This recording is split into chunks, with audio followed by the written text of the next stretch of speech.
Welcome back दोस्तों। स्वागत है आप सभी का गुमनाम नाइट चैनल पर, जहां कहानियां सिर्फ सुनाई नहीं जाती, महसूस की जाती हैं।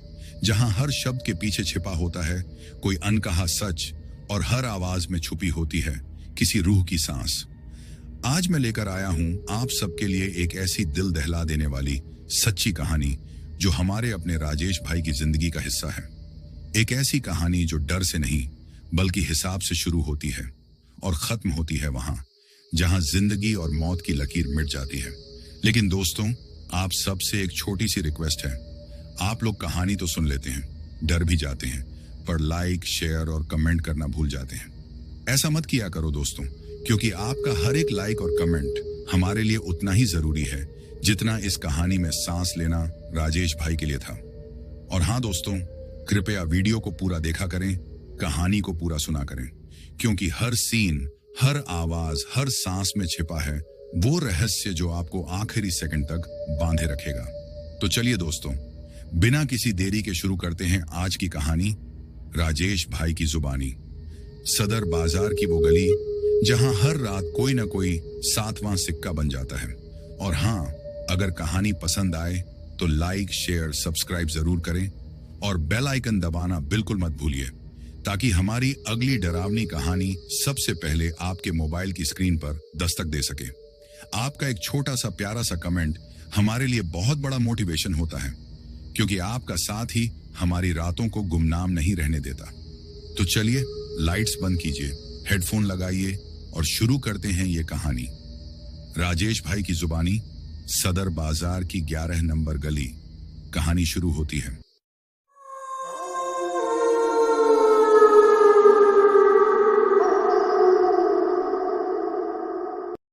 नमस्कार दोस्तों, मेरा नाम राजेश है और अगर आप मेरी आंखों में देख रहे हैं तो आपको समझ आ जाएगा मैं झूठ नहीं बोल रहा।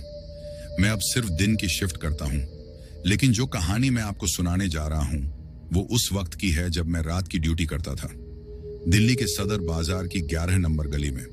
कहते हैं दिल्ली कभी नहीं सोती, लेकिन उस गली ने मुझे सिखाया कि नींद और मौत में सिर्फ एक सांस का फासला होता है। उस वक्त मेरी उम्र 26 की थी। मैं एक छोटे से गोदाम में सिक्योरिटी गार्ड था। काम आसान था, बस रात में बैठकर ताला और गेट संभालो, सुबह मालिक आ जाए तो रजिस्टर में एंट्री दिखा दो। पहली रात थी, इसलिए थोड़ा नर्वस था। दिन में सब ठीक लगता है, लेकिन रात होते ही वही गली किसी और दुनिया में बदल जाती थी। दिन के वक्त जो जगह शोर और चहल पहल से गूंजती थी, रात को उतनी ही खामोश, उतनी ही डरावनी हो जाती थी। हर तरफ अंधेरा और बस हवा का सरसराना। उस रात 11:17 हुए थे। मैं नेहरू मार्केट के चाय वाले से अपनी आखिरी चाय लेकर लौटा था। कप में थोड़ी सी चीनी का रस बचा था, जो अब ठंडा होकर नीचे जम गया था। मैंने कप को गोदाम के बाहर उस पुराने लकड़ी के खंभे के पास रखा और सोचा, चलो एक चक्कर लगा लूं, फिर बैठ जाऊं। लेकिन अगर मैं उस वक्त सीधे घर चला जाता तो शायद आज ये कहानी आपको सुनाने की जरूरत नहीं पड़ती।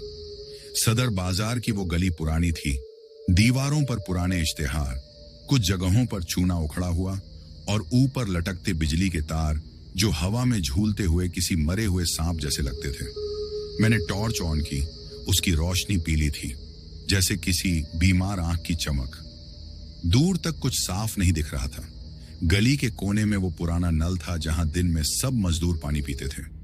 मैंने सोचा वहीं जाकर थोड़ा पानी पी लूं, पर जैसे ही उस तरफ बढ़ा, एक अजीब सी गंध आई। वो बदबू नहीं थी, वो एक एहसास था जो सांस के साथ सीधा सीने में उतर गया। जैसे कोई जला हुआ मांस, सूखा हुआ खून और ऊपर से सस्ते इत्र की मीठी पर तीखी खुशबू, तीनों मिलकर किसी अजनबी की मौजूदगी का सबूत दे रहे हों। मैंने आसपास देखा, कुछ नहीं था, बस दीवारों पर काई जमी थी और मिट्टी में अजीब नमी। हवा भारी थी, जैसे उसमें सांस लेने से कुछ अंदर चला जाएगा जो लौटेगा नहीं। नल के पास एक पुरानी गुड़िया पड़ी थी, उसका चेहरा टूटा हुआ, बाल धूल से भरे हुए और उसकी एक आंख से सफेद धागा लटक रहा था। दूसरी आंख, वो तो पूरी तरह काली थी, जैसे भीतर कोई गहराई हो जहां रोशनी कभी पहुंची ही ना हो। मैंने झुककर नल की टोटी खोली, टक टक, पर पानी की जगह हवा निकली। मैं पीछे हटने ही वाला था कि अचानक किसी ने मेरे कंधे पर हाथ रखा। वो स्पर्श ऐसा था जैसे किसी ने गरम राख से बनी उंगलियां मेरी त्वचा पर रखती हों। मैं ठिठक गया। दिल की धड़कन एक पल को रुक गई। मैंने टॉर्च पीछे घुमाई और अंधेरे में कुछ नहीं था, बस हवा की सरसराहट। मैंने खुद से कहा, राजेश पागल मत बन, पहली रात है, बस दिमाग खेल कर रहा है। मगर दिल कुछ और कह रहा था। मैं फिर नल की तरफ देखने लगा, तभी एक हल्की सी फुसफुसाहट मेरे कान के पास आई। शम। मैंने जड़ होकर सुना। ये मेरा नाम था। वो आवाज किसी इंसान की नहीं थी। वो टूटी हुई, धीमी और इतनी भारी थी कि हवा भी कांप गई। मैंने टॉर्च की रोशनी उस तरफ फेंकी और जो मैंने देखा उसने मेरी रूह जमा दी। गली के अंत में जहां पुराना गोदाम गिरा था, वहां की हवा झिलमिला रही थी। जैसे गर्मी में सड़क पर धुंधलापन दिखता है, वैसा ही कुछ वहां था। वो झिलमिलाहट बढ़ती गई और धीरे धीरे उसमें से कुछ आकार लेने लगा। पहले धुआं, फिर परछाई, फिर वो चीज पूरी तरह दिखी। एक काली आकृति जो जमीन से कुछ इंच ऊपर तैर रही थी। उसका शरीर आधा धुएं में, आधा किसी स्याही में डूबा हुआ। चेहरा पिघला हुआ, जैसे किसी ने उसे आग में डालकर निकाल लिया हो। आंखों की जगह 2 लाल अंगारे थे और मुंह तो था ही नहीं, बस एक काला गड्ढा जो सांस लेता था। खर खर की आवाज उस गड्ढे से निकल रही थी। मेरे हाथ से टॉर्च गिर गई। अंधेरा और गहरा हो गया। मैं पीछे हटने लगा, लेकिन पैर जैसे जमीन में धंस गए हों। तभी टिनक की आवाज आई, जैसे कोई सिक्का गिरा हो। फिर एक और टिनक टिनक। मैंने झुककर देखा। जमीन पर 7 पीतल के सिक्के थे।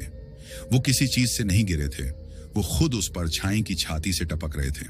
हर बार गिरने पर सिक्के खुद ब खुद उछलते और फिर शांत हो जाते। हर आवाज मेरे सिर के अंदर हथौड़े की तरह गूंजती। मैं समझ नहीं पा रहा था कि यह सपना है या असली। वो आकृति धीरे धीरे मेरी ओर तैरने लगी। हर कदम के साथ हवा और गर्म होती जा रही थी। वो बदबू अब इतनी गहरी थी कि सांस लेना मुश्किल हो गया। मैंने पीछे हटने की कोशिश की, पर मेरी एड़ी किसी चीज से टकराई और मैं गिर पड़ा। मेरे पैरों के नीचे कुछ तरल था, गाढ़ा, चिपचिपा और ठंडा। मैंने हाथ लगाया और वो खून जैसा लगा। टॉर्च अब गली के और अंदर लुढ़क चुकी थी। रोशनी सिर्फ दीवार पर झिलमिला रही थी। अचानक वो आकृति रुक गई। उसकी लाल आंखें सीधे मेरी आंखों में थीं और उसके मुंह के उस गहरे गड्ढे से एक आवाज निकली, टूटी, गूंजती, जैसे किसी जलते हुए कुएं से कोई बोल रहा हो। दिल्ली सदर बाजार, यहां हिसाब चुकाना पड़ता है। 7 रात की मजदूरी कहां है? मैं कुछ नहीं बोल पाया। गला सूख गया था। दिल जैसे छाती से बाहर निकलना चाहता था। मैंने मुश्किल से एक शब्द निकाला, राम। और जैसे ही बोलने की कोशिश की, हवा में झोंका आया और वो परछाई और पास आ गई। मैं पीछे हटने की कोशिश करता रहा, लेकिन अब मेरे पैर जैसे फर्श से चिपक गए थे। हर बार जब वो आकृति सांस लेती, मेरे आसपास की हवा जलने लगती। मैं समझ गया था कि अब कुछ होने वाला है। दिमाग ने कहा, भाग। शरीर ने कहा, जम जा। मैंने बस आंखें बंद की और तभी वो हंसी सुनाई दी। वो टूटी हुई, बूढ़ी पर जिंदा हंसी। मैंने आंखें खोली। वही गुड़िया दीवार पर टंगी थी। उसकी काली आंख में अब लाल चमक थी। वो हंस रही थी, धीरे मगर साफ, जैसे किसी पुरानी रिकॉर्डिंग से कोई हंसी छूट गई हो। और उसी हंसी के बीच वो परछाई जोर से गरजी, नहीं, अभी नहीं। और उसके बाद सब खामोश हो गया। हवा थम गई। मैं वहीं बैठा था, सांसें टूट टूट कर चल रही थीं। तभी कहीं दूर से कुत्ते के भौंकने की आवाज आई और वो परछाई धीरे धीरे धुएं में बदल गई। मैं कुछ पल वहीं बैठा रहा, न बोल सका, न हिल सका। बस ये महसूस कर पाया कि मेरी हथेली पर कुछ गीला है। मैंने देखा 7 सिक्के वहीं पड़े थे, चमक रहे थे, जैसे किसी ने अभी अभी उन्हें आग में से निकाला हो। मैंने कांपते हुए उनमें से एक उठाया। वो सिक्का ठंडा था, मगर उसकी ठंडक त्वचा को नहीं, रूह को छू रही थी। मैंने जैसे ही उसे गिराया, आवाज आई, टिंक। और उसी आवाज के साथ गली फिर से सन्नाटे में डूब गई। मैं उठा, लड़खड़ाता हुआ वापस गोदाम के दरवाजे तक पहुंचा। गेट बंद था, ताला उसी तरह लगा था। मैंने जेब से रजिस्टर निकाला, कुछ लिखने की कोशिश की, लेकिन हाथ कांप रहे थे। मैंने पन्ना पलटा और वहीं देखा, राख से लिखा हुआ एक शब्द, कल्लू। मैंने आंखें फाड़ दी। कल्लू, हमारे गोदाम का पुराना मजदूर, 3 साल पहले उसी गली में जलकर मरा था। लोग कहते हैं कि उसने मरने से पहले अपनी मजदूरी मांगी थी, 7 रात की, और कोई उसे पैसे नहीं दे सका। तब से कोई उस गली में रात की ड्यूटी टिक नहीं पाया। मुझे नहीं पता मैं उस वक्त कैसे जिंदा वहां से लौटा, लेकिन उस रात मैंने महसूस किया कि सदर बाजार की कुछ गलियां अब गलियां नहीं रही, वो जिंदा हैं, और वो उन सब का हिसाब रखती हैं जो उनके बीच से गुजरते हैं। मैंने उस रात के बाद कभी उस गली की तरफ देखने की हिम्मत नहीं की, लेकिन डर का एक अजीब नियम होता है, जितना उससे भागो उतना वो पीछा करता है। मैं घर तो चला गया, पर घर जाकर भी उस गली की मिट्टी की गंध मेरी सांसों में बसी रही।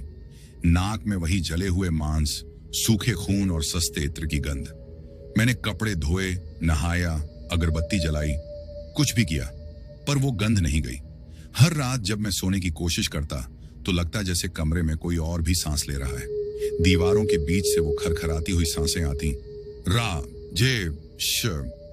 पहले सोचा वहम है, लेकिन जब तीसरी रात मेरी खिड़की अपने आप खुली और मेज पर रखे 7 रुपए के सिक्के गिरने लगे तो मुझे समझ आ गया, वो गली खत्म नहीं हुई, वो मेरे साथ घर चली आई है। उस रात मेरी आंखों ने नींद नहीं देखी। हर बार जब पलकें झुकती मुझे वही चेहरा दिखता, पिघली हुई त्वचा, लाल अंगारे और वो काला मुंह। सुबह होने तक मैं बिस्तर से उठ ही नहीं सका। जब रोशनी खिड़की से भीतर आई तो मैंने राहत की सांस ली, लेकिन उस राहत में भी एक डर छिपा था। मेरे हाथ कांप रहे थे। मैं उठा और आईने में खुद को देखा। चेहरा सूखा हुआ, आंखों के नीचे गहरे काले घेरे और हथेलियों पर वही 7 गोल निशान जो उस रात जले हुए सिक्कों की जगह बने थे। मैंने उन पर पानी डाला, पर वो नहीं गए, उल्टा जैसे जल उठे। हल्की सी धुआं सी उठी मेरी त्वचा से। मैं पीछे हट गया और तभी दरवाजे पर दस्तक हुई। राजेश भाई, बाहर से आवाज आई। ये हमारे सुपरवाइजर थे, मनोज, वही जिसने मुझे उस गली में ड्यूटी दी थी। मैं घबराया, पर दरवाजा खोला। वो मुस्कुराया, बोला, कैसे हो? सुना रात की ड्यूटी छोड़ दी तुमने? मैंने उसकी आंखों में देखा। बोला, कुछ नहीं। उसने जेब से एक रजिस्टर निकाला और मेरी तरफ बढ़ाया। ये तुम्हारा है ना? वो गोदाम से मिला। मेरे हाथ कांपे। वो वही रजिस्टर था जिसमें राख से कल्लू लिखा था। मैंने झट से उसे लिया और देखा, शब्द गायब थे, बस खाली पन्ने थे। मनोज बोला, राजेश, डरने की जरूरत नहीं है, वहां कुछ नहीं है। अब गोदाम नया बन रहा है। बस तू कल रात एक बार जाकर गार्ड को चेक कर दे, फिर तू दिन की शिफ्ट ले ले, मैं साथ चलूंगा। मैंने तुरंत मना किया, नहीं मनोज, वहां कुछ है, तुम समझ नहीं रहे, वो जगह जिंदा है। मनोज हंसने लगा, अरे भाई, तू भी ना इन मजदूरों की बातें सुनकर डर गया। कुछ नहीं होता, चल आज रात साथ चलते हैं, देख लेना। मैंने बहुत कोशिश की मना करने की, लेकिन उसकी बातों में एक मजबूरी थी। उसने कहा, कल्लू का मामला निपटाना है, तेरा नाम अब रिकॉर्ड में है, तू नहीं गया तो बाकी सब डर जाएंगे। ये सुनकर मेरे पैरों तले जमीन खिसक गई। वो नाम, फिर वही नाम, कल्लू। रात को जब हम दोनों सदर बाजार पहुंचे तब घड़ी में फिर वही वक्त था, 11:17। जैसे वक्त खुद मेरे साथ दोहराया जा रहा था। हवा में वही पुरानी गंध, दुकानों के शटर बंद, सड़क पर बिल्लियां घूमती और ऊपर खंभे की लाइट पीली टिमटिमा रही थी। मनोज बोला, देख, कुछ नहीं है यहां, चल अंदर चलते हैं। उसने गली की तरफ कदम बढ़ाया। मैं पीछे था। टॉर्च इस बार नई थी, लेकिन उसका उजाला भी कमजोर पड़ने लगा जब हम गली में दाखिल हुए। गली अब पहले से भी ज्यादा बदली हुई लग रही थी। दीवारों पर नई प्लास्टरिंग थी, मगर उसके नीचे से वही पुरानी कालिक झांक रही थी। मिट्टी गीली थी, जैसे बारिश हुई हो, लेकिन आसमान सूखा था। मैं धीरे धीरे नल के पास पहुंचा। वहां वो गुड़िया अब नहीं थी, उसकी जगह बस एक साया था, दीवार पर धुंधला, जैसे किसी ने धुएं से आकृति खींच दी हो। मनोज बोला, देखा, कुछ नहीं है। लेकिन जैसे ही उसने हाथ से उस दीवार को छुआ, उसकी उंगलियां राख से काली हो गईं। उसने हंसते हुए कहा, अरे पुरानी कालिक है यार। पर उस राख में कुछ हिल रहा था। मैंने देखा, दीवार पर जहां उसने हाथ रखा था वहां 7 छोटे निशान बन गए थे, सिक्कों के जैसे। मैंने चिल्लाया, हाथ हटाओ, लेकिन तब तक देर हो चुकी थी। मनोज ने हाथ पीछे खींचा तो उसकी हथेली पर वही निशान चमक रहे थे। उसने हैरानी से देखा, ये क्या है? और तभी वही आवाज हवा में गूंजी, 7 रात की मजदूरी कहाँ है? मनोज ठिठक गया। उसकी आंखें फैल गईं। राजेश, ये आवाज कहां से आई? मैंने कहा था ना, वो गली जिंदा है। अचानक हवा चलने लगी। गली की धूल उड़कर हमारे चारों ओर घूमने लगी। टॉर्च अपने आप बंद हो गई। अंधेरा गहरा हो गया। अब सिर्फ आवाजें थीं, खरोंचने की, किसी चीज के घिसटने की, और फिर ठिनक ठिनक ठिनक सिक्कों की आवाज। मैंने नीचे देखा। 7 सिक्के फिर वहीं थे जहां उस दिन थे, लेकिन इस बार वो चमक नहीं रहे थे, जल रहे थे। उनकी सतह पर लाल लपटें नाच रही थीं। मनोज पीछे हटने लगा, बोला, राजेश, ये क्या हो रहा है? मैंने कहा, कल्लू वापस आ गया। और तभी वो आया। वही काली आकृति, इस बार और स्पष्ट और भारी। उसका चेहरा पहले से ज्यादा पिघला हुआ था, जैसे उसकी रूह को कोई आग खा रही हो। उसके सीने से धुआं निकल रहा था। उसकी आवाज हवा में गूंजी, राजेश, तू तो भाग गया था, हिसाब पूरा नहीं हुआ। मैंने पीछे हटते हुए कहा, कल्लू, मैंने कुछ नहीं लिया, मैं बस गार्ड था। वो गरजा, जिसने गिनती देखी, हिसाब उसी से मांगा जाएगा। मनोज ने डर के मारे टॉर्च फेंकी और भागने की कोशिश की, पर जमीन फिसलन भरी थी। उसके पैर उसी चिपचिपे तरल में धंस गए जो मैंने पिछली रात महसूस किया था। उसने चीख मारी, राजेश, मदद कर। मैं आगे बढ़ा, पर उस वक्त हवा में इतनी गर्मी थी कि सांस लेना मुश्किल था। वो तरल अब मनोज के पैरों से ऊपर चढ़ने लगा था, जैसे जमीन खुद उसे निगल रही हो। कल्लू की आवाज फिर आई, 7 रातें, 7 रुपए, 7 रूहें। और उसके साथ ही गली की दीवारें कांपने लगी। मैंने पास जाकर मनोज का हाथ पकड़ने की कोशिश की, लेकिन जैसे ही उसके हाथ को छुआ, वो जल गया। उसकी हथेली से धुआं उठा। मैं पीछे हट गया, चीखता हुआ। मनोज धीरे धीरे उस काले तरल में समा गया। उसकी आखिरी चीख थी, बचाओ। और फिर बस सन्नाटा। कल्लू की परछाई मुस्कुराई नहीं, पर उसकी सांसों की आवाज से लगा जैसे वो सुकून में है। फिर वो बोला, 6 बाकी, और हवा में विलीन हो गया।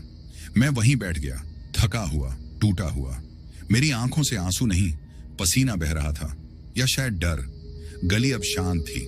सिक्के जमीन पर बिखरे हुए थे। मैंने उनमें से एक उठाया।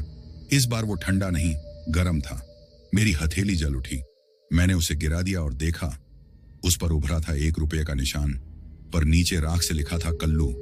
मैं कांप उठा, उठकर भागा, पर जैसे ही गली के मुहाने पर पहुंचा, किसी ने फुसफुसाया, राजेश, अभी 5 बाकी। मैं सड़क पर गिरा, दम घुटने लगा।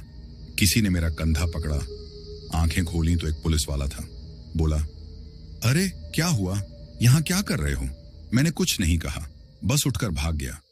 जब घर पहुंचा तो कमरे में वही गंध पहले से मौजूद थी, जले हुए मांस की, सूखे खून की, नकली इत्र की। और टेबल पर रखे सिक्कों की गिनती अब 7 नहीं, 8 थी। उस रात में नहीं सो सका। हर बार जब आंखें बंद करता, दीवार पर वही छाया बनती। कोई मुझे गिन रहा था, 1, 2, 3, 4, 5, और हर गिनती पर हवा में झिलमिलाहट बढ़ती जाती। मैंने सोचा शायद ये मेरा भ्रम है, लेकिन अगली सुबह जब नींद टूटी, मैंने देखा मेरे बगल में फर्श पर राख का एक गोला बना था, जिसमें साफ लिखा था, 5 रात बाकी। मैं तब समझ गया कि अब भागने से कुछ नहीं होगा। उस गली का हिसाब मेरे साथ बंध गया है। कल्लू को जो नहीं मिला, वो अब मुझसे वसूल करेगा, रात दर रात, सांस दर सांस।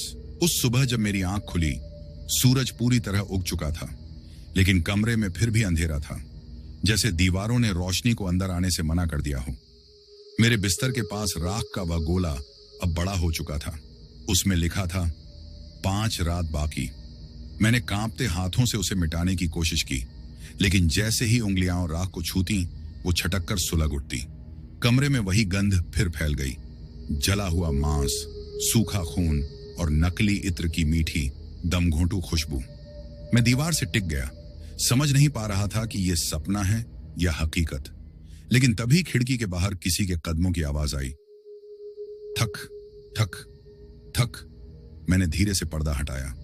बाहर कोई नहीं था, बस नीचे सड़क पर 7 सिक्के धूप में चमक रहे थे। मेरा दिमाग सुन्न था। मैंने कपड़े पहने, बाहर निकला और सीढ़ियां उतरते हुए नीचे पहुंचा। सिक्के वहीं थे, कतार में रखे हुए, जैसे किसी ने सोच समझकर सजाए हों। मैंने उनमें से एक को उठाया।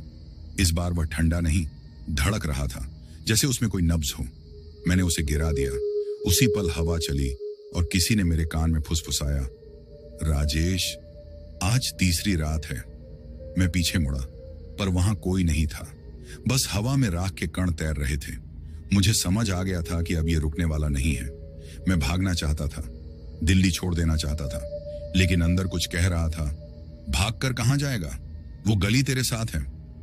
मैं दिन भर बाहर रहा, भीड़ में, ट्रैफिक के शोर में, लेकिन डर का साया मेरे साथ था। जब भी किसी सिक्के की खनक सुनाई देती, दिल की धड़कन रुक जाती। शाम होते होते मैं थक कर लौट आया। दरवाजा खोला तो कमरे के अंदर अंधेरा था, जबकि लाइट ऑन थी। बल्ब की पीली रोशनी जैसे किसी काले पर्दे में फंस गई थी। मैंने स्विच कई बार दबाया, पर रोशनी बस दीवार तक जाती और लौट आती, जैसे कोई अदृश्य हाथ उसे रोक रहा हो। मैंने टेबल पर देखा, मेरे रजिस्टर के ऊपर फिर वही राख का दाग था। इस बार लिखा था 3 रात बाकी। मैं समझ गया कि 2 रातें बीत चुकी हैं। एक जब मनोज गया, दूसरी जब सिक्के मेरे कमरे तक आए, और अब तीसरी शुरू हो चुकी है। मैंने खुद को तैयार किया, लेकिन डर को तैयार करना आसान नहीं था। मैंने खुद से कहा, राजेश, अगर वो रूह तेरा हिसाब मांग रही है तो जा, उसी गली में जा और खत्म कर दे ये सब। मैं टॉर्च उठाई और उसी रात फिर से सदर बाजार की तरफ निकल पड़ा। 11:14। सड़कें सूनी थीं। मैं जैसे ही गली के मोड़ पर पहुंचा, हवा में फिर वही ठंडक और सल्फर की गंध आ गई। मैंने टॉर्च ऑन की। उसकी किरणें दीवारों पर पड़ी, काई झिलमिलाई और कहीं से एक साया भागा।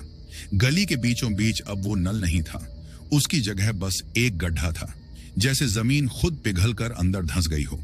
मैं झुका, अंदर झांका। धुंधलापन था, पर उसकी गहराई से किसी के सांस लेने की आवाज आ रही थी।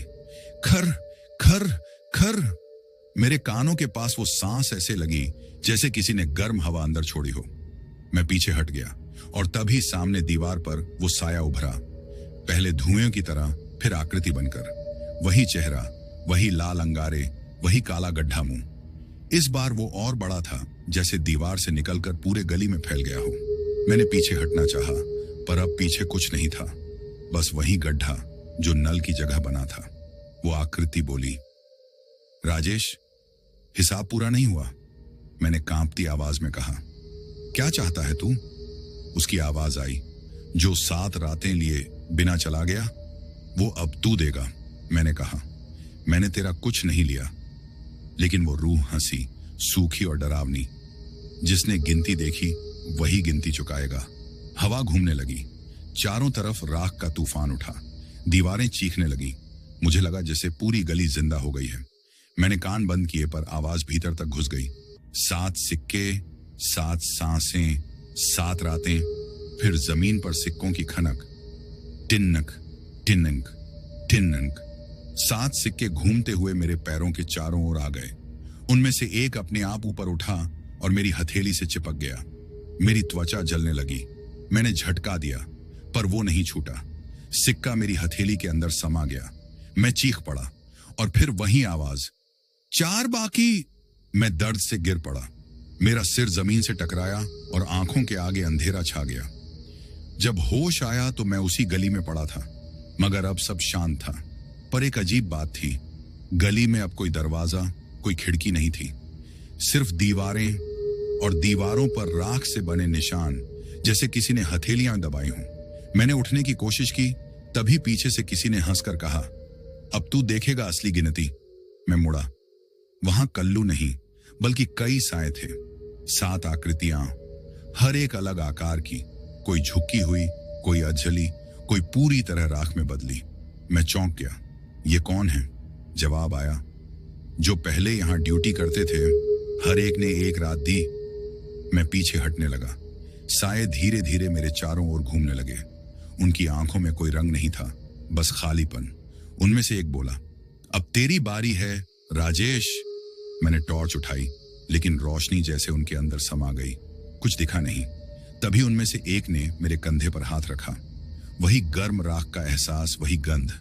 मेरी सांसें तेज हो गईं, दीवारें बंद होने लगी। मैं चिल्लाया, कल्लू रुक जा। अचानक बीच से वो बड़ा साया उभरा। बोला, रुक नहीं सकता। ये गली भूखी है, हर 7 रातों में एक रूह चाहिए। मैं कांपते हुए बोला। क्यों? उसने कहा, क्योंकि जब मैं जिंदा था मैंने इन सब की मजदूरी बांटी थी और एक रात बची रह गई। अब वो रात हर बार लौटती है। मुझे लगा मैं बेहोश हो जाऊंगा। तभी गली के मुहाने से एक रोशनी फूटी, सफेद, ठंडी, जैसे कोई दिया जल गया हो। वो रोशनी फैलने लगी। कल्लू और बाकी साएं पीछे हटे। किसी ने चिल्लाया, आवाज आ रही है, आ जानकी। और सच में कहीं दूर से वही आवाज आई, अल्लाहू अकबर। हवा में ठंडक लौट आई, राख की गंध मिटने लगी। कल्लू चीखा, अभी नहीं, हिसाब बाकी है। और वो गड्ढे में समा गया। बाकी साए भी धुएं में बदल गए। मैं वहीं बैठा रहा, हांफता हुआ। 7 सिक्के अब जमीन पर पिघले हुए पड़े थे और उनके बीच मेरे हाथ से खून टपक रहा था। मैंने देखा, जहां सिक्का समाया था वहां से हल्की नीली रोशनी निकल रही थी और उसी रोशनी में लिखा था 3 बाकी। मैंने सिर झुका लिया। पता नहीं कैसे मैं सुबह तक वहीं पड़ा रहा। जब सुबह की पहली किरण गली में आई, मैंने देखा दीवार पर किसी ने मेरा नाम लिखा है, राजेश कुमार, चौथी रात। अब मुझे यकीन हो गया था कि जो गली एक वक्त में काम की जगह थी वो अब रूहों का रजिस्टर बन चुकी है। हर रात कोई नाम जुड़ता, हर 7वीं रात कोई मिटता, और अब उस रजिस्टर में मेरा नाम दर्ज हो चुका था। मैंने तय किया, या तो मैं इस हिसाब को खत्म कर दूंगा या खुद उसमें समा जाऊंगा। लेकिन अब डर के साथ साथ एक अजीब सुकून था, जैसे किसी ने कह दिया हो, अब तेरी जिंदगी तेरा नहीं। और मैं समझ गया, सदर बाजार की 11 नंबर गली अब मुझे नहीं छोड़ेगी। सुबह की रोशनी उस दिन भी आई थी, पर मेरे कमरे में नहीं पहुंची। पर्दे अपने आप कसकर बंद हो गए थे, जैसे किसी ने बाहर की दुनिया को मुझसे अलग कर दिया हो। मैं बिस्तर पर बैठा था, हथेली पर नीली चमक अब भी धड़क रही थी। रात में जो नाम दीवार पर लिखा था, राजेश कुमार, चौथी रात, वो अब गायब हो चुका था। लेकिन दीवार पर एक और शब्द उभर आया था, जैसे राख से लिखा गया हो, वक़्त। मैं उसे समझ नहीं पाया, पर भीतर कुछ कह रहा था कि अब ये गिनती सिर्फ रातों की नहीं रही। मैंने घड़ी देखी, सुबह के 9 बजे थे। नीचे गली से दूध वाले की आवाज आई, बच्चों के स्कूल जाने की आवाज। लेकिन मुझे सब कुछ धुंधला सुनाई दे रहा था, जैसे दुनिया किसी मोटे शीशे के पार चल रही हो और मैं उस पार फंसा हुआ हूं। मेरे कानों में हर वक्त एक हल्की सी खनक गूंजती रहती थी, सिक्कों की। दिन बीतने लगा। मैं कोशिश करता रहा खुद को सामान्य रखने की, लेकिन जब भी किसी के हाथ में सिक्के चमकते, मेरी सांस थम जाती। दोपहर में मैंने खाना बनाने की कोशिश की, पर जैसे ही गैस जलाई, लौ नीली नहीं काली निकली और उसकी लपटों में चेहरा दिखा, कल्लू का। मैं पीछे हट गया। गैस अपने आप बंद हो गई। मैं कांपते हुए बैठ गया और तभी दरवाजे पर दस्तक हुई। ठक ठक ठक। दिल धक से रुक गया। मैंने झांका, कोई नहीं, लेकिन नीचे फर्श पर फिर वही 7 सिक्के पड़े थे। इस बार वो किसी लाइन में नहीं थे, बिखरे हुए थे, जैसे किसी ने गुस्से में फेंक दिए हों। मैंने उनमें से एक को छूने की हिम्मत की। वो ठंडा नहीं था, जल रहा था। मैंने हाथ खींच लिया, तभी मेरे कानों में वही फुसफुसाहट, 3 3। मैंने दरवाजा बंद किया, पर आवाज अंदर घुस आई। कमरे में अचानक हवा भारी हो गई, तापमान गिर गया। मेरे चारों तरफ धुंध छाने लगी और उस धुंध में मुझे दिखी दीवार पर परछाई, वही चेहरा, वही अंगारे। पर इस बार उसकी आंखें मुझ पर नहीं, दीवार के पार देख रही थी, जैसे कोई और भी वहां था। तभी पीछे से आवाज आई, भाई। मैं पलटा। मनोज खड़ा था, वही जो तीसरे दिन उस गली में गायब हुआ था। उसका चेहरा सूज चुका था, आंखें गहराई में धंसी थी। बोला, राजेश, मत जा उस गली में। वो अब तेरा इंतजार नहीं करती, वो तुझे गिनती में बांध चुकी है। मैं चिल्लाया, तू जिंदा है? उसने कहा, नहीं, अब नहीं। उसके मुंह से राख गिर रही थी। हर 7वीं रात जो बच जाता है वो किसी और की जगह लेने लौटता है। अब तेरी बारी है। चौथी रात शुरू हो चुकी है। इतना कहकर वो धुएं में बदल गया और दीवार पर फिर वही शब्द उभरा, 3 रात बाकी। मेरे सीने में जलन सी उठी। मैंने टॉर्च उठाई और फिर वही किया। चल पड़ा सदर बाजार की तरफ। अब डर से ज्यादा गुस्सा था। अगर ये गली मेरी जान मांग रही है तो मैं जाकर उससे हिसाब मांगूंगा। रात के 11:16 मैं गली के मुहाने पर पहुंचा। वहां अब बोर्ड नहीं था, बस राख की लकीरें थीं जो हवा में बिखर रही थीं, जैसे किसी ने नाम मिटा दिया हो। मैं अंदर गया। गली पहले से छोटी लग रही थी। दीवारें सिकुड़कर पास आ रही थीं। मिट्टी नरम थी, जैसे किसी ने ताजा खोदा हो। मेरी टॉर्च की रोशनी मुश्किल से 10 कदम आगे जाती थी, और हर बार जब मैं रोशनी घुमाता, किसी की आंखें चमकती और फिर गायब हो जाती। अचानक मेरे कदमों के नीचे कुछ हिला। मैंने झुककर देखा। जमीन पर वही गुड़िया थी, अब पूरी तरह जली हुई। उसकी एक आंख गायब थी और दूसरी में नीली रोशनी चमक रही थी। वो हिली और एक टेढ़ी हंसी की आवाज निकली, राजेश, फिर आ गया तू? मैं पीछे हटा, पर वो गुड़िया अब जमीन पर नहीं थी, हवा में तैर रही थी। उसकी हंसी इतनी भयानक थी कि कानों से खून रिसने लगा। दीवारों से आवाजें टकराने लगीं। 7 रात, 7 सिक्के, 7 रूहें। फिर अचानक हवा थम गई। गली में सन्नाटा, और उस सन्नाटे में मेरे पीछे किसी के कदमों की धीमी आवाज। ठक ठक ठक। मैंने मुड़कर देखा। कल्लू खड़ा था। इस बार उसका चेहरा पूरा पिघल चुका था। आंखों के अंगारे नीले हो गए थे। उसने कहा, राजेश, तूने हिसाब मांगा था ना? चल देख अपना हिस्सा। उसने हाथ उठाया और मेरे सामने दीवार फट गई। उसके पीछे एक कमरा था, अंधेरे से बना हुआ। मैं अंदर गया। वहां 7 कुर्सियां थीं। हर कुर्सी पर एक परछाई बैठी थी और उनके सामने सिक्कों के ढेर। लेकिन उन सिक्कों से खून टपक रहा था। मैं बोला, ये क्या है? कल्लू बोला, हर सिक्का एक रात का, हर रात एक जान की कीमत। मैंने कहा, तू झूठ बोल रहा है? वो हंसा। सच तो यही है भाई। जब तू पहली रात यहां आया था, तब तूने मेरे काम की गिनती की थी। अब वही गिनती तुझसे पूरी करवानी है। मैंने देखा, एक परछाई धीरे धीरे उठी। उसकी कुर्सी से राख गिरी और उसकी जगह खाली हो गई। कल्लू बोला, 3 रह गईं। मैंने समझा नहीं। तभी मेरे सीने पर तेज दर्द उठा। मेरी सांस अटक गई। नीचे देखा, मेरी शर्ट के अंदर से नीली चमक निकल रही थी, जैसे सिक्के अंदर बढ़ रहे हों। मैं गिर पड़ा। कल्लू पास आकर बोला, हर रात एक हिस्सा ले लेगी, जब तक तू पूरा न दे। मैंने कांपते हुए कहा, मुझे बचा ले। वो बोला, मुझे नहीं, आजन को पुकार। और उसी वक्त कहीं दूर से फिर वही आवाज गूंजी, अल्लाहू अकबर।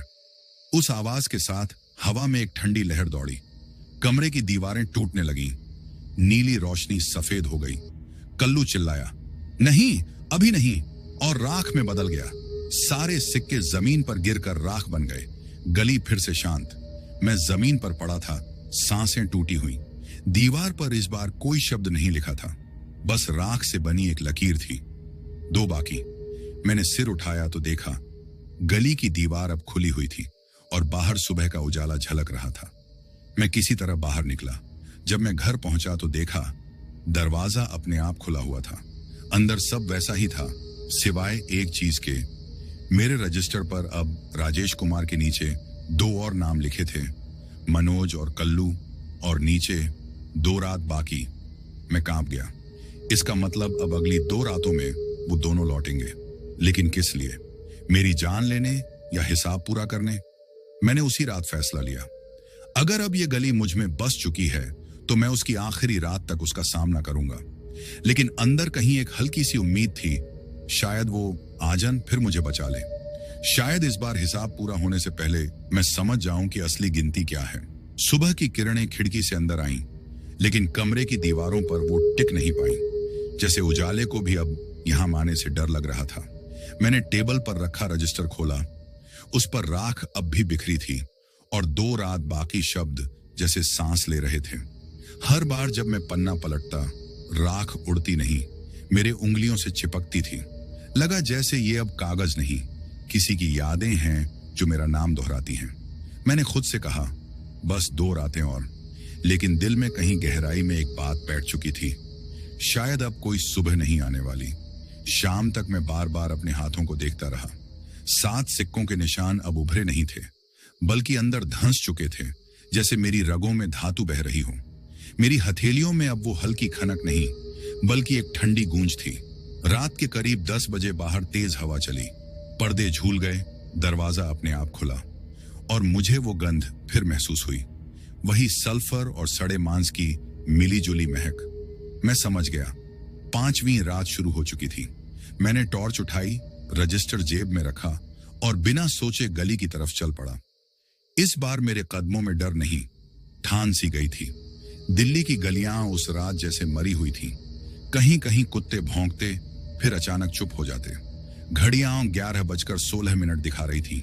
वही वक्त गली के मोड़ पर पहुंचा तो देखा, दीवार पर अब नाम नहीं, बस राख से बना एक बड़ा गोला था और उसके बीच में एक शब्द, समाप्त।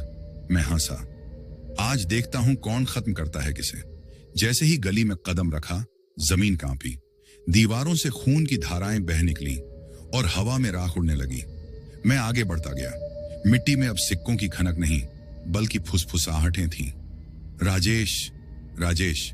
हर आवाज अलग गले से आती, कोई बच्चा, कोई बूढ़ा, कोई औरत। और अचानक मेरे सामने वही परछाई खड़ी थी। कल्लू नहीं, उससे भी बड़ी, लंबी और विकृत आकृति। उसके पीछे जैसे हजारों चेहरों का साया था, जिनमें हर चेहरा किसी मजदूर का था जो शायद कभी इस गली में गुम हुआ था। उसने कहा, अब तू देखेगा असली हिसाब, राजेश। उसकी आवाज हवा को चीरती हुई मेरे सीने में उतरी। चारों तरफ सिक्कों की गिनती गूंजने लगी। 1, 2, 3, 4, 5, 6। 7वें की आवाज नहीं आई। मैं हकबकाया, 7वां कहां है? वो परछाई हंसी। 7वां तू खुद है। मैं समझ गया, यही आखिरी सौदा है। ये गली 7वीं आत्मा मुझसे लेगी। मैं पीछे हटना चाहता था, पर जमीन ने मेरे पैरों को पकड़ लिया। दीवारें पास आने लगीं और तभी हवा में धुआं उठा। कल्लू का चेहरा बना, उसके साथ मनोज भी था। दोनों के शरीर राख में बदलते हुए बोले, राजेश, अब तू समझ गया? हर मजदूर, हर जान जिसने यहां काम किया, उसने 7 रातें दी। अब तेरी 7वीं रात बाकी है। या तो तू हिसाब चुका दे या खुद सिक्का बन जा। मेरे भीतर एक गुस्सा उठा। मैंने चिल्लाया, अगर हिसाब ही चाहिए तो ले अपने 7 सिक्के। मैंने जेब से सिक्के निकाले और जमीन पर फेंक दिए, लेकिन जैसे ही वो गिरे, जमीन ने उन्हें निगल लिया। दीवारों पर नीली आग दौड़ गई और उसी पल गली के बीचों बीच मिट्टी फटी और अंदर से निकल आई एक बड़ी आकृति। वो किसी इंसान जैसी नहीं थी, जैसे अंधेरे ने ही रूप ले लिया हो। उसकी आंखें आग की तरह जल रही थीं और उसके चारों ओर सिक्के हवा में घूम रहे थे। उसने कहा, ये गली तेरा नाम बोल चुकी है, अब तू हिस्सा है, इंसान नहीं। मैंने टॉर्च उसकी ओर फेंकी। रोशनी उसकी आंखों में पड़ी और एक पल को वो सिहर गया। मैंने तुरंत जेब से रजिस्टर निकाला और देखा, उसमें मेरा नाम अब चमक रहा था। मैंने टॉर्च की बची हुई रोशनी उसमें डाली और रजिस्टर जल उठा। गली दहाड़ उठी, दीवारें हिलने लगीं, राख के बीच से हजारों आवाजें निकलने लगीं। मुक्ति, मुक्ति। मैं जमीन पर गिर पड़ा। चारों ओर नीली आग थी और सिक्के हवा में घूमते हुए मुझ पर बरसने लगे। हर सिक्का जैसे खून पी रहा हो। मैंने खुद को ढकने की कोशिश की, पर एक सिक्का मेरी हथेली में धंस गया। उस पल मुझे लगा जैसे शरीर नहीं, रूह जल रही है। अचानक फिर वही आवाज, दूर से आजन की गूंज, लेकिन इस बार वो पहले से ज्यादा गहरी थी। हवा में एक ठंडक फैल गई। नीली आग सफेद धुएं में बदलने लगी। सिक्के एक एक कर जमीन पर गिरे और राख बन गए। वो काली आकृति कराह उठी। ये नहीं हो सकता। मैंने आखिरी बार देखा। उसका चेहरा गल रहा था और उसके भीतर से एक छोटी सी रोशनी बाहर निकली। वो रोशनी ऊपर उठी और हवा में विलीन हो गई। उसके जाते ही पूरी गली हिल गई, दीवारें गिर पड़ी और सब कुछ धूल में समा गया। जब मैंने आंखें खोली, सुबह हो चुकी थी। मैं गली के मलबे के बीच पड़ा था। हाथ में राख में लिपटा रजिस्टर था। उसमें अब कोई नाम नहीं था, बस एक वाक्य, हिसाब पूरा। मेरी हथेली में आखिरी निशान रह गया था, 7वां सिक्का। लेकिन वो अब चमक नहीं रहा था, बल्कि ठंडा था, जैसे किसी ने उस पर मुक्ति की मोहर लगा दी हो। मैं उठकर बाहर आया। लोग जमा थे, पुलिस भी।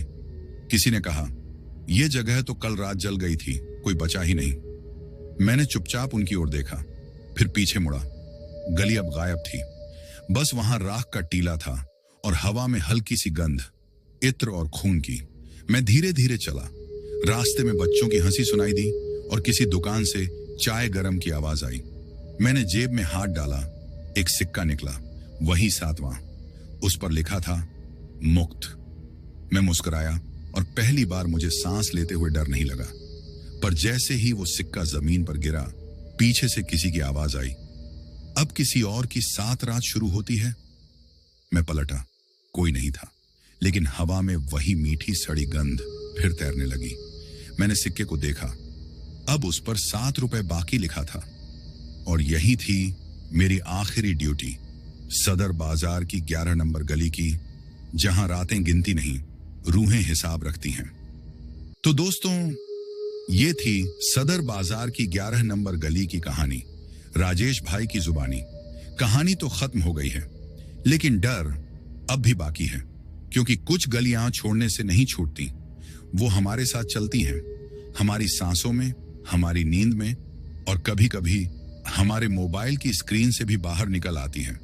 अगर आपने ये कहानी पूरा सुना तो यकीन मानिए, अब आप भी सदर बाजार की उस गली से गुजर चुके हैं।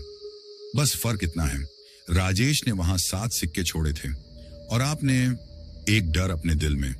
लेकिन जाने से पहले एक बात जरूर याद रखना दोस्तों, आप कहानी तो सुन लेते हैं, पर लाइक, शेयर और कमेंट करना भूल जाते हैं। वो मत भूला करो भाई, क्योंकि तुम्हारा एक छोटा सा कमेंट और लाइक हमारे लिए वही ताकत है जो अंधेरे में टॉर्च की रोशनी बनती है। तो अगर ये कहानी आपके रोंगटे खड़े कर गई, अगर आपकी सांस कहीं अटक गई, तो अब बस एक काम कीजिए, लाइक का बटन दबाइए, चैनल को सब्सक्राइब कीजिए और बेल आइकन जरूर दबाइए, क्योंकि अगली कहानी शायद आपकी हो। गुमनाम नाइट में अगली रात कौन जागेगा? क्योंकि मैं हूं आपका भाई गुमनाम नाइट, जहां रातें बोलती हैं और रूहें सुनती हैं। तो चलिए दोस्तों, जिंदगी रही तो फिर मिलते हैं ऐसी ही किसी डरावनी कहानी के साथ अगली बार। तब तक के लिए जय हिंद, जय भारत।